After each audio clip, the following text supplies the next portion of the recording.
بعد فأعوذ بالله من الشيطان الرجيم بسم الله الرحمن الرحيم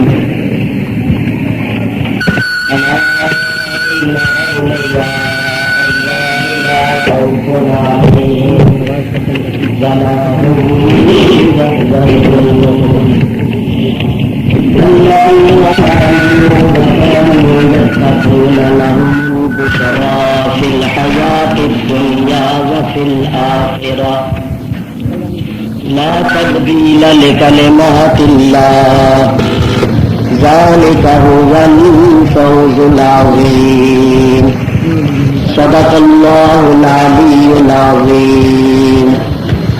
درود شریف پڑھیے. اللهم صل على سيدنا مولانا محمد وعلى آل سيدنا ومولانا محمد واصحاب سيدنا ومولانا محمد وبارك وسلم صلاة وسلاما عليك يا رسول الله. حمد و صلاۃ کے بعد اس مقام پر ایک عرصے کے بعد تقریر ہو رہی ہے. پہلے اس مقام پر ہر سال تقریر ہوا کرتی تھی. ہمارے بزرگ حاجی ممتاز الدین صاحب چھالیا والے ہر سال جلسہ کرواتے تھے، اور بھی کچھ ہمارے بزرگ اور دوست تھے جو اس علاقے میں جلسے کرواتے تھے. لیکن تقریباً 10-12 سال سے یہ سلسلہ موقوف رہا ہے. اور ہمارے بھائی اسلام الدین صاحب نے یہ جلسہ کیا ہے، لیکن افسوس کہ ٹیکسیوں کی اور رکشوں کی ہڑتال کی وجہ سے یہ پریشانی ہوئی ہے کہ میں دیر سے حاضر ہوا. ان سے ایک دوست نے یہ وعدہ کیا تھا کہ میں گاڑی دوں گا اور 9:30 بجے مولوی صاحب کے مقام پر گاڑی لے کر پہنچ جاؤں گا، اور میں بالکل 9:30 بجے سے گھر تیار بیٹھا ہوں. لیکن کوئی گاڑی واڑی نہیں آئی. یہ ہمارے بھائی پہنچے، یہ انتظار کرتے رہے. اب بڑی مشکل سے پولیس والوں سے کہہ کر، کوئی کمپنی کی گاڑی تھی، اس کی منت سماجت کی کہ بھائی جلسہ ہے، تیری مہربانی ہے، تو وہ یہاں چھوڑ کر گیا، ورنہ اور بھی دیر ہو جاتی.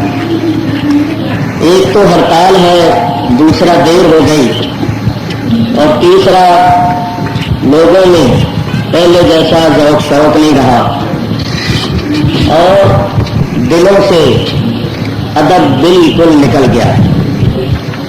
یہاں تک کہ میں دیکھتا ہوں کہ جلسہ ہوتا ہے، ادھر قرآن شریف پڑھا جاتا ہے، نبی کریم صلی اللہ علیہ وسلم کی حدیثیں پڑھی جاتی ہیں، اللہ کے پیارے بندوں کا ذکر ہوتا ہے، اور آس پاس جو مکان ہوتے ہیں ان مکانوں میں لوگ ٹیلی ویژن کی آواز تک کم نہیں کرتے کہ بھائی ٹیلی ویژن تو روز ہی بجنا ہے، جلسہ تو روز نہیں نہ ہوتا.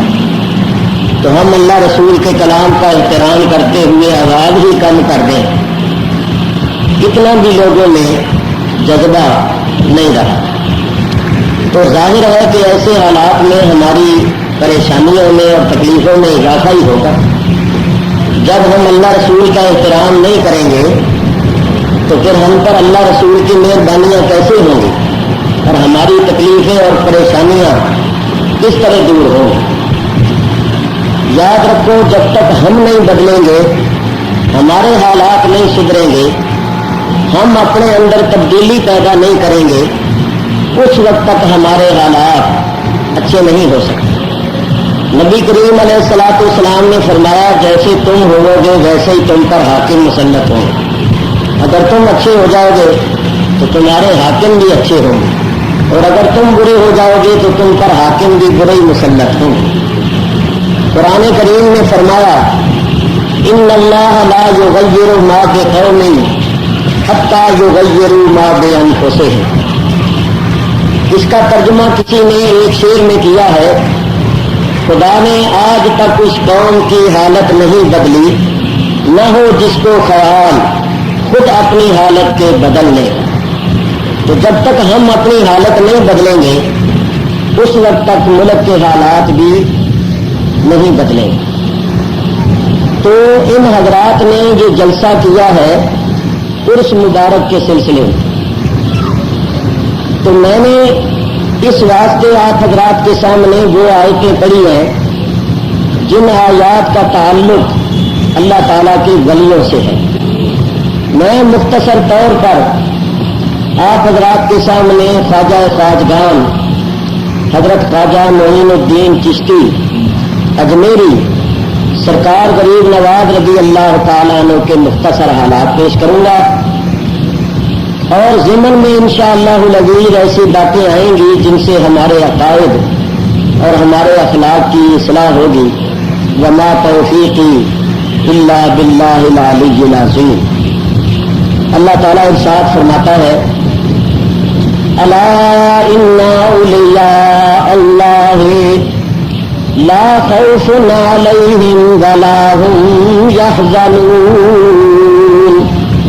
خبردار ہو کے سن لو، بے شک اللہ کے ولیوں پر کوئی خوف نہیں اور نہ وہ غمگین ہوں گے۔ الذین آمنوا وکانوا یتقون۔ اللہ کے ولی وہ ہیں جو ایمان لا کر پرہیزگاری اختیار کرتے ہیں، ہر قسم کے گناہوں سے بچتے ہیں اور اللہ کے رسول کی اتباع اور فرما برداری کرتے ہیں۔ لَهُمُ الْبُشْرَى فِي الْحَيَاةِ الدُّنْيَا وَفِي الْآخِرَةِ۔ خوشخبری ہے واسطے ان کے دنیا کی زندگی میں اور آخرت میں۔ لا تبدیل لکلمات اللہ، اللہ کی باتیں بدلتی نہیں۔ ذالک هو الفوز العظیم، یہی ہے بہت بڑی کامیابی۔ 3 آیتوں کا لفظی ترجمہ میں نے آپ حضرات کے سامنے پیش کیا ہے۔ میرے بزرگوں اور دوستوں، نبوت کا سلسلہ نبی کریم علیہ الصلوۃ والسلام کی ذات اقدس پر ختم ہو گیا ہے۔ حضور کی بعد نبوت کا مرتبہ کسی کو نہیں مل سکتا۔ اب اللہ تعالیٰ نے اس دین کی حفاظت کے لیے اور اس دین کی تبلیغ اور اشاعت کے لیے کیا انتظام فرمایا ہے؟ تو اللہ تعالیٰ نے حضور علیہ الصلوۃ والسلام کی امت میں علماء ربانیین اور اولیاء کاملین پیدا فرمائے ہیں جو دین کی حفاظت کرتے ہیں اور اللہ تعالیٰ اور اس کے رسول صلی اللہ علیہ وسلم کے احکام کی تبلیغ اور اشاعت کرتے ہیں۔ حضور نے ارشاد فرمایا علماء امتی کا انبیاء بنی اسرائیل، میری امت کے علماء بنی اسرائیل کے نبیوں جیسے ہوں گے۔ نبی تو نہیں ہوں گے، کام نبیوں جیسے کر کے دکھائیں گے۔ حضور علیہ الصلوۃ والسلام نے جن علماء کے متعلق فرمایا ہے وہ میرے جیسے مولوی نہیں ہے، یا آج کل کے یہ جو مولوی پھرتے ہیں اللہ ماشاء اللہ، یہ مراد نہیں ہے، بلکہ نبی کریم علیہ الصلوۃ والسلام کے فرمان سے وہ علماء مراد ہیں جو صحیح معنوں میں علماء ربانیین ہیں اور اولیاء کاملین ہیں۔ چنانچہ ان علماء ربانیین اور اولیاء کاملین میں حضرت خواجہ غریب نواز رضی اللہ تعالیٰ عنہ کا نام نامی و اسم گرامی سر فہرست آتا ہے۔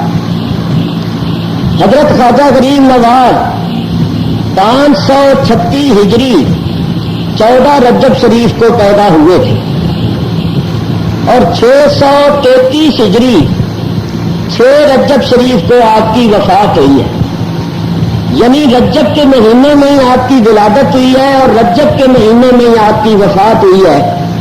آپ کی عمر شریف 97 برس کی ہوئی ہے۔ آپ نے ایسے عظیم الشان کارنامے انجام دیے ہیں کہ میں اختصار کے ساتھ ان کو آپ کے سامنے پیش کرتا ہوں تو ہم لوگ سبق حاصل کریں کہ ایک ہم ہیں جو اپنی زندگی گزارتے ہیں اور کس طرح گزارتے ہیں، کیا کر کے گزارتے ہیں، اور ایک اللہ کے بندے تھے کہ انہوں نے کیسے زندگی گزاری کہ آج تک ان کا نام روشن ہے اور قیامت تک انشاءاللہ روشن رہے گا۔ حضرت خواجہ غریب نواز حسینی اور حسنی سید ہیں، والد کی طرف سے حسینی ہیں اور والدہ کی طرف سے حسنی ہے۔ آپ کے والد ماجد کا نام ہے سید غیاث الدین شاہ صاحب حسینی، اور آپ کی والدہ ماجدہ کا نام ہے ام الورا ماہ نور۔ ام الورا ان کا لقب تھا اور ماہ نور ان کا نام تھا۔ میرے بزرگوں اور دوستوں، علاقہ خراسان سیستان میں ایک شہر ہے جس کا نام ہے سنجر، وہاں آپ کی ولادت ہوئی تھی۔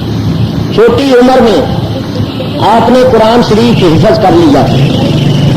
14 برس کی عمر ہوئی تو والد ماجد کا انتقال ہو گیا۔ آپ نے اپنی والدہ سے کہا کہ اماں مجھے اللہ تعالیٰ کی راہ میں وقف کر دو، میرا یہ دل چاہتا ہے کہ میں دین کا علم حاصل کروں اور اپنی ساری زندگی اپنے جد امجد کے دین کی خدمت کے لیے وقف کر دوں اور دین کی خدمت کروں۔ ماں نے اجازت دی۔ چھوٹی عمر میں 15-16 برس کی عمر میں آپ نیشا پور تشریف لے گئے۔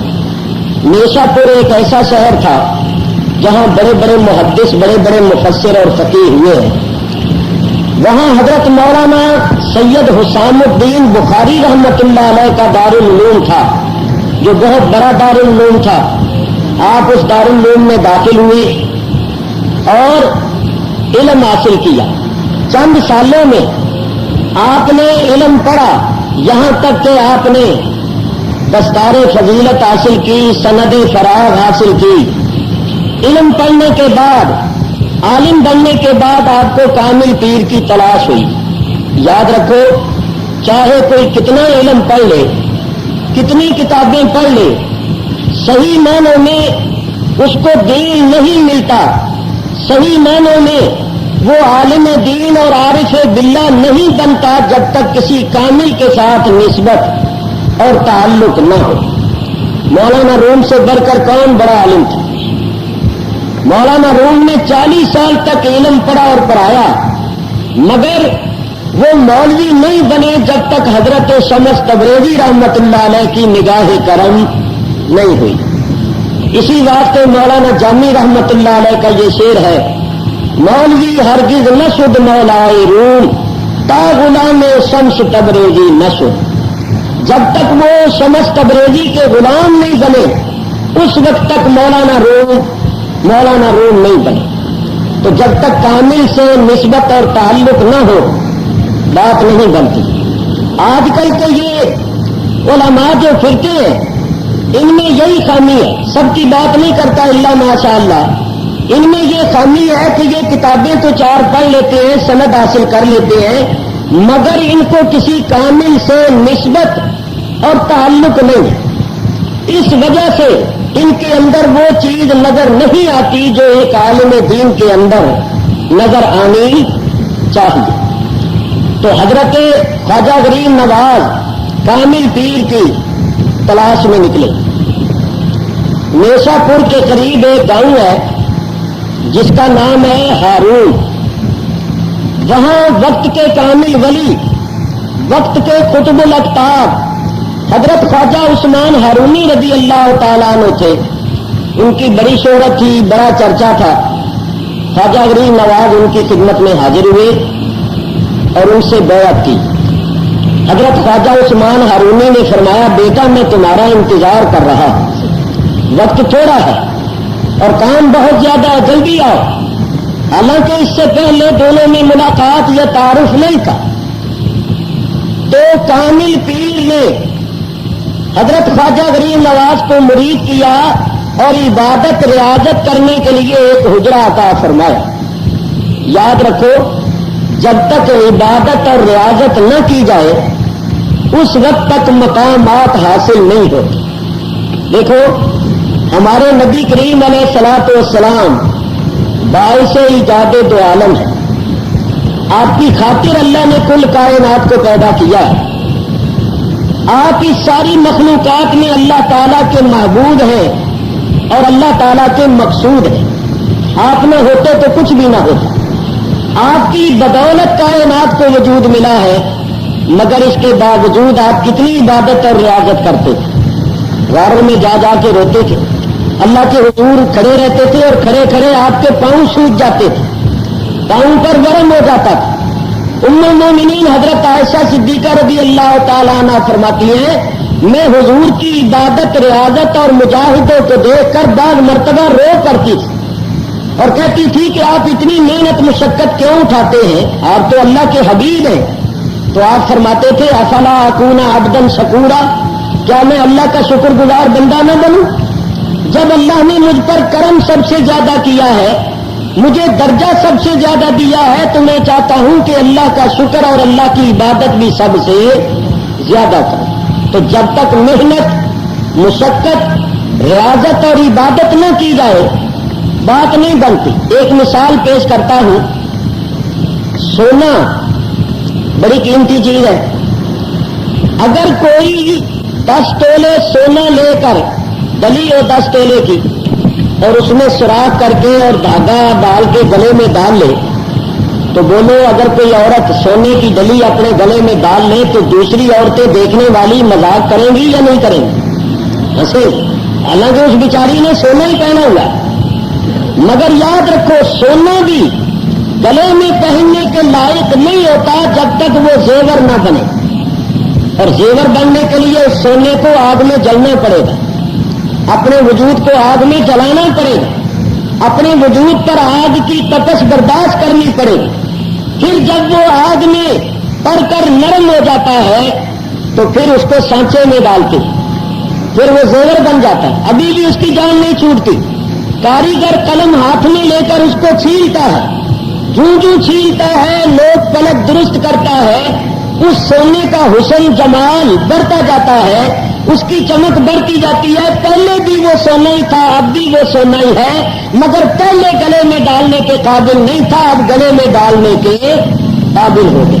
اسی طرح یہ اللہ والے پہلے بھی سونا ہی ہوتے ہیں، بعد میں بھی سونا ہی ہوتے ہیں، لیکن یہ محبوب کے حسن و جمال کی زینت اس وقت بنتے ہیں جب اللہ کی راہ میں تکلیفیں برداشت کرتے ہیں، مصیبتیں برداشت کرتے ہیں، تو پھر یہ زیور بن جاتے ہیں اور ان کے درجے مرتبے حسن و جمال میں اضافہ ہو جاتا ہے.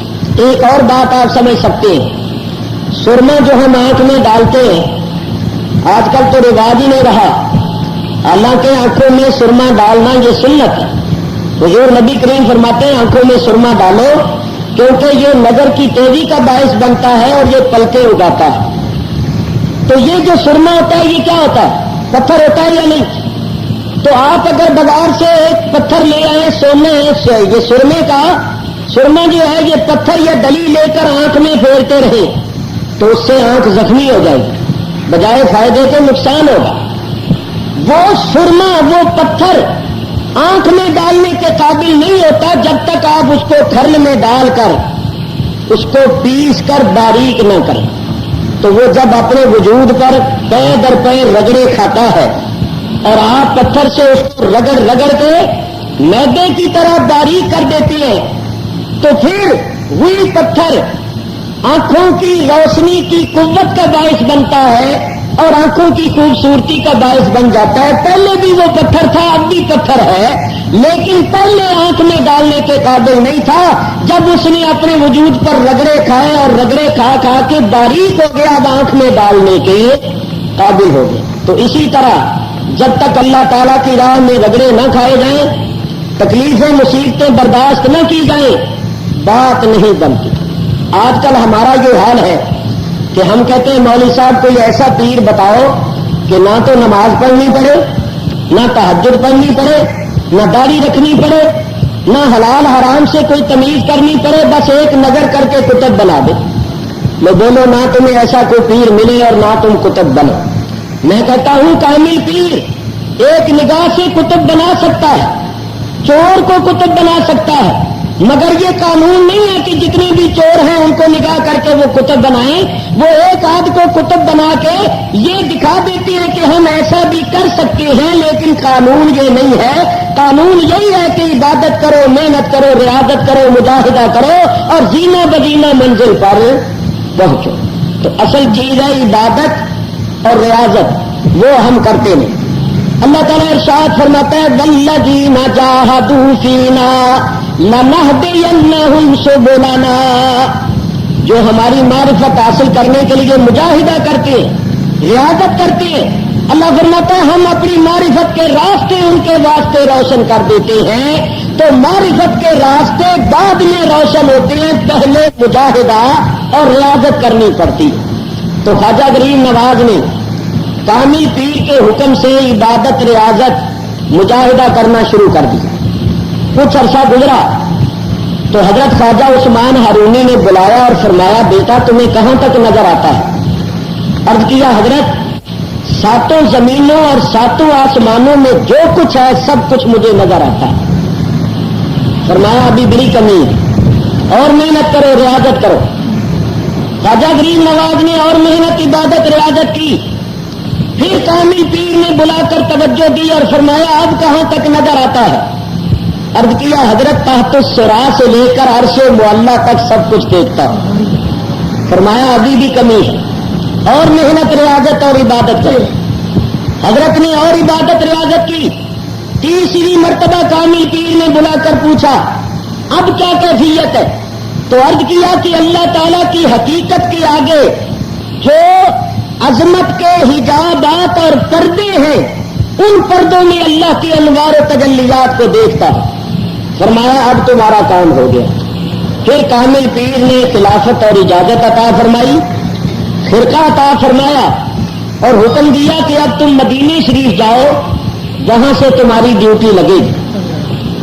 یہاں میں ایک بات کرتا ہوں، آج کل کیفیت یہ ہے کہ پیر آتے ہیں وہ خود بھی کامل نہیں ہوتے، خود بھی انہوں نے سلوک کی منزلیں طے نہیں کی ہوتی.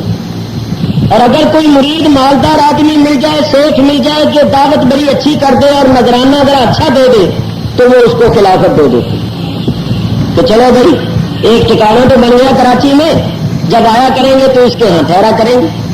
میں نے ایسے بھی خلیفے دیکھے جن کے منہ پر داڑیاں بھی نہیں اور وہ کہتے ہیں کہ ہمیں اجازت اور خلافت مل گئی. حالانکہ جو شخص سنت کا تارک ہے وہ خلافت اور اجازت کا تو بالکل ہی مستحق نہیں ہے. وہ تو پیر بننے کا بالکل حقدار ہی نہیں ہے، اس کی بیعت کرنی ہی جائز نہیں ہے.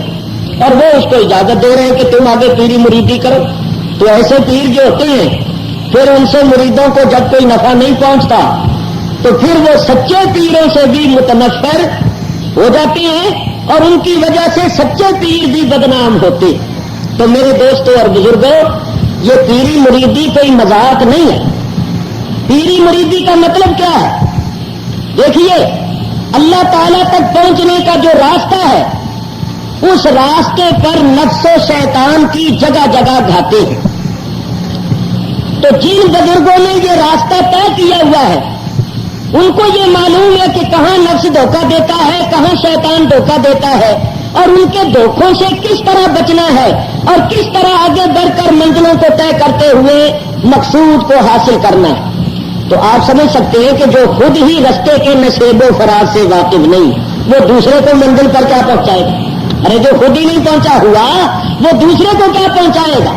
تو یہ لوگ خود ناقص ہیں، تو یہ کسی کو کامل کیا بنائیں گے؟ انہوں نے تو خود ہی راستہ طے نہیں کی ہوا، یہ تو خود ہی نفس و شیطان کے دھوکوں سے واقف نہیں ہے، بلکہ دوسرے لفظوں میں یوں کہنا چاہیے کہ یہ خود ہی نفس و شیطان کے دھوکوں کا شکار ہے. جب یہ خود شکار ہیں تو دوسرے کو کس طرح بچا سکتے ہیں؟ اللہ ماشاء اللہ نیک لوگ اب بھی ہیں، کامل اب بھی ہیں، مگر میں ان کی بات کرتا ہوں جو ناقص ہیں اور جنہوں نے اس سلسلے کو بدنام کر رکھا ہے. تو جو کامل پیر ہوتا ہے وہ منزل مقصود پر پہنچاتا ہے. سلطان العارفین حضرت بایزید بستامی رضی اللہ تعالیٰ عنہ سلسلہ نقشبندیہ کے بڑے کامل اکمل ولی ہوئے متقدمین. آپ اپنے مریدوں کو اس قدر عبادت ریاضت محنت کرواتے تھے، اس قدر اللہ اللہ کرواتے تھے کہ انگلی پر اس طرح چھری پھیرتے تھے تو خون کا قطرہ جو زمین پر گرتا تھا اس خون کے قطرے سے خود بخود اللہ لکھا جاتا ہے. یعنی یوں سمجھو کہ اللہ اللہ کرتے ہوئے اللہ اللہ خون میں بھی رچ بس جاتا تھا، ہر چیز بھی اللہ اللہ ہو جاتی تھی، تو پھر وہ اجازت اور خلافت عطا فرماتے تھے. بہر صورت حضرت خواجہ غریب نواز نے اپنے پیر و مرشد سے اجازت اور خلافت حاصل کی اور پھر پیر کے حکم سے مدینہ طیبہ پہنچے. اس زمانے میں پاسپورٹ اور ویزوں کے چکر وغیرہ نہیں تھے. مدینہ طیبہ میں 6 برس تک رہے.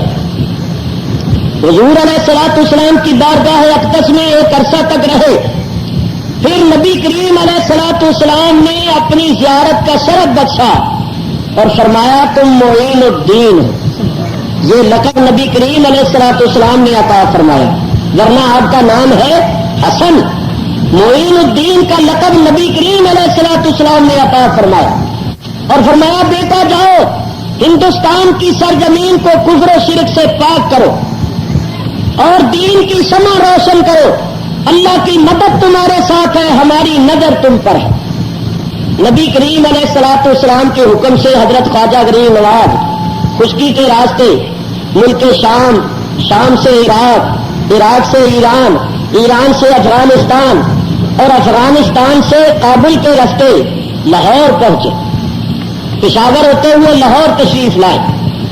لاہور میں ایک بڑے کامل اکمل ولی اللہ ہوئے ہیں جن کا نام ہے حضرت سید مخدوم علی حجویری المعروف حضرت داتا گنج بخش رضی اللہ تعالیٰ عنہ. یہ حضرت داتا صاحب بہت پہلے ہوئے، خواجہ غریب نواز سے پہلے ہوئے، یہاں تک کہ غوث اعظم سے بھی پہلے ہوئے. اور اتنی بڑی سرکار ہیں یہ داتا صاحب کہ ایک مرتبہ غوث اعظم کی مجلس میں ان کا ذکر ہوا تو غوث اعظم نے فرمایا کہ اگر ہمارے زمانے میں ہوتے تو ہم ان کے مرید بنتے. نعرہ تکبیر، نعرہ رسالت. یا ہلکا کر دو یا نہیں. تو حضرت داتا صاحب اتنی بڑی سرکار ہے کہ غوث اعظم نے یہ فرمایا کہ اگر ہمارے زمانے میں ہوتے تو ہم ان کے مرید بنتے. خواجہ غریب نواز ان کے مزار پر پہنچے اور پیروں کی طرف 40 روز تک چلا کیا.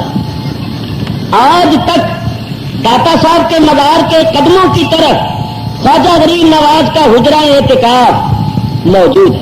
40 روز تک وہاں بیٹھے اللہ اللہ کرتی رہے اور دیکھتے رہے. آپ سن چکے ہیں کہ خواجہ غریب نواز کتنی بڑی ہستی ہے کہ وہ فرماتے تحت الثرا سے لے کر عرش معلیٰ تک میں سب کچھ دیکھتا ہوں. تو وہ تو صاحب بصیرت تھے. انہوں نے حضرت داتا صاحب کے فیوز و برکات کے جو جاری چشمے دیکھے تو انہوں نے یہ شعر فرمایا کہ گنج بخشے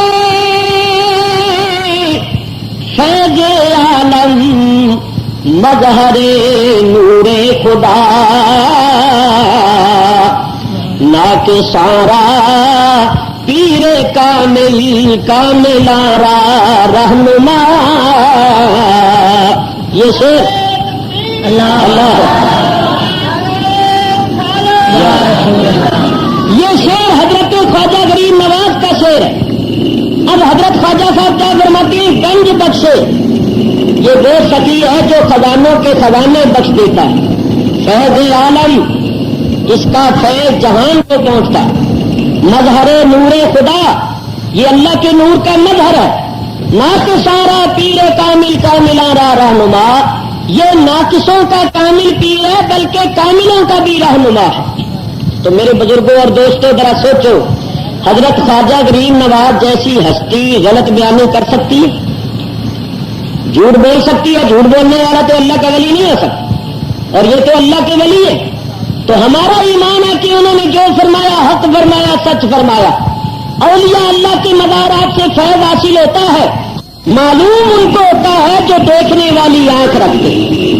ویسے جو بھی جاتا ہے عقیدت محبت کے ساتھ وہ خالی نہیں آتا، مگر یہ فیض دینے والے جب فیض دیتے ہیں تو لینے والے کی حیثیت کو بھی دیکھتے ہیں.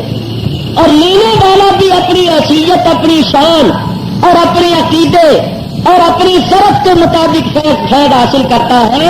ہر ایک کا معاملہ جو کہتے ہیں کہ فیض حاصل نہیں ہوتا وہ بھی ٹھیک کہتے ہیں، ان کو حاصل نہیں ہوتا، ان کو حاصل نہیں ہوتا کیونکہ وہ فیض حاصل کرنے کی نیت سے جاتے ہی نہیں، ان کا عقیدہ ہی نہیں. تو جب وہ اس نیت سے جاتے ہی نہیں اور وہ اولیاء اللہ کے مخالف ہے تو یہ فیض دینے والے مخالفوں کو تو فیض نہیں نہ دیتے، فیض تو غلاموں کو دیا جاتا ہے، ماننے والوں کو دیا جاتا ہے، نکتہ چینی کرنے والے منکروں کو فیض نہیں دیا جاتا. تو یہ جو کہتے ہیں نا فیض نہیں ملتا تو کہو یہ بھی ٹھیک کہتے ان کو نہیں ملتا. بس سیدھی بات، اگر کوئی کہے کہ حضور شفاعت نہیں کریں گے تو کہو جو تم ٹھیک کہتے ہو تمہاری نہیں کریں گے، ہماری کریں گے، ہمارا ایمان ہے، عقیدہ ہے، تمہارا ایمان اور عقیدہ نہیں تو تمہاری شفاعت بھی نہیں کریں گے. حضور نے بھی یہ فرمایا، سرکار فرماتے ہیں شفاعتی حقن، میری شفاعت حق ہے لیکن نصیب کس کے ہوگی؟ یہ نہیں میں نے دیہا، اس کے نصیب ہوگی جو اس پر ایمان رکھتا ہے. تو ہم ایمان رکھتے ہیں، انشاءاللہ ہمارے نصیب ہوگی، جو ایمان نہیں رکھتے ان کے نصیب بھی نہیں ہوگی. تو آج کل بحث مباحثہ نہ کرو، کسی سے لڑائی جھگڑا نہ کرو. اگر کوئی کہے کہ حضور مدد نہیں کرتے تو کہو بالکل ٹھیک کہتے، تمہاری نہیں کرتے ہماری کرتے. کوئی کہے حضور شفاعت نہیں کرتے کہو بالکل ٹھیک ہے، تمہاری نہیں کرتے ہماری کرتے. کوئی کہے بزرگان دین کے مزارات سے فیض نہیں ملتا کہو بالکل ٹھیک ہے، تمہیں نہیں ملتا ہمیں ملتا. میرے بزرگوں اور دوستوں، اولیاء کرام کے مزارات سے فیوز و برکات حاصل ہوتے. میں عرض کر رہا تھا کہ خواجہ غریب نواز نے 40 روز تک چلا کیا اور داتا صاحب کی فیوز و برکات کو جب دیکھا تو یہ شعر فرمایا. داتا صاحب کتنی بڑی سرکار ہیں. ایک بات اور آپ کی خدمت میں عرض کروں، شیخ الاسلام والمسلمین حضرت بابا فرید الدین گنجے شکر پاک پتن شریف والے جانتے ہو کتنی بڑی سرکار ہے. خواجہ غریب نواز کے زمانے میں کیا ہے اور خود خواجہ غریب نواز رضی اللہ تعالیٰ عنہ نے ان کو اپنے خلیفہ اعظم حضرت خواجہ قطب الدین بختیار کاکی کا مرید کروایا تھا. تو یہ خواجہ غریب نواز کے روحانی پوتے سمجھ لیجیے، ان کے خلیفہ اعظم حضرت خواجہ قطب الدین بختیار کاکی کے آپ خلیفہ اعظم، اور سلطان الاولیاء محبوب الہی حضرت خواجہ نظام الدین اولیاء کے پیر و مرشد ہے، حضرت خواجہ علاء الدین علی احمد صابر کلیری کے پیر و مرشد ہے، اور آپ کے سینکڑوں بڑے بڑے اولیاء اللہ خلیفے ہوئے اور مریدوں کی تعداد تو لاکھوں سے زیادہ. چنانچہ ایک مرتبہ میں پاک پتن شریف حاضر ہوا، اندر بیٹھا ہوا تھا روضہ شریف کے، تو باہر پڑھنے والے پڑھ رہے تھے، جس نے اس در کے گردن جھکائی بن گیا وہ محبوب الہی. جس نے اس در پہ گردن جھکائی بن گیا وہ محبوب الہی.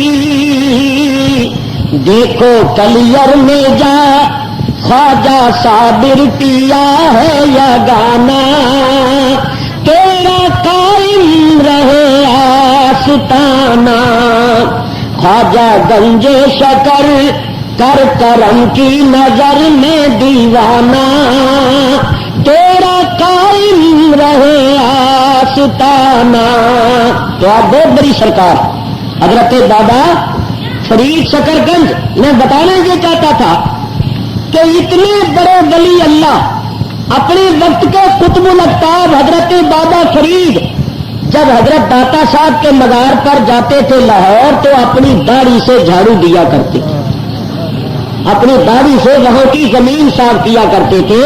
اس سے آپ اندازہ کر لو کہ حضرت داتا صاحب کتنی بڑی سرکار. تو حضرت خواجہ غریب نواز 40 روز تک وہاں اعتکاف کر کے چلا کر کے آگے چلے، دہلی پہنچے.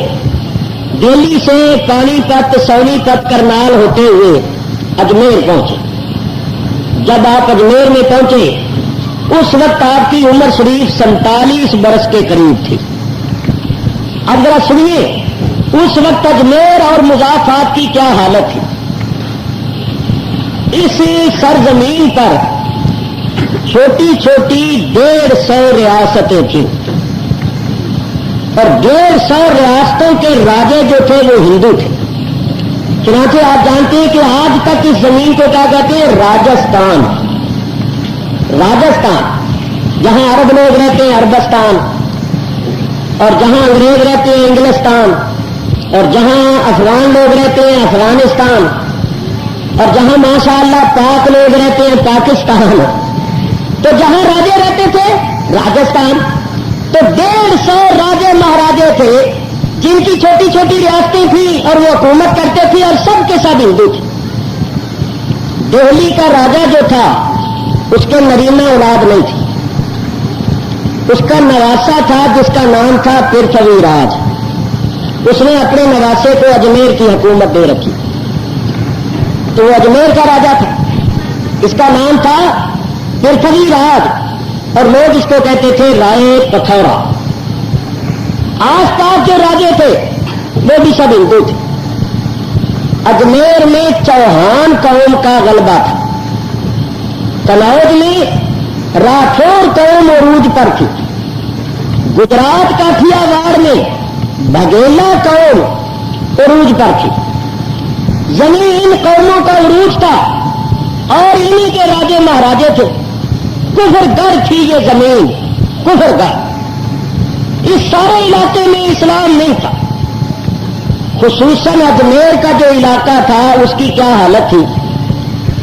اجمیر میں ایک بہت بڑا مندر تھا. اس مندر میں صرف راجے مہاراجے رانیاں راجکماریاں آ سکتی تھیں، غریب لوگ نہیں آ سکتے. کیونکہ اس مندر میں جو خدا تھے وہ امیروں کے خدا تھے، غریبوں کے لیے چھوٹے چھوٹے مندر اور تھے. اور وہ جو مندر تھا راجے نے اس کے نام کئی گاؤں لگا رکھے تھے. ان دیہات کی ساری آمدنی اس مندر پر صرف ہوتی تھی.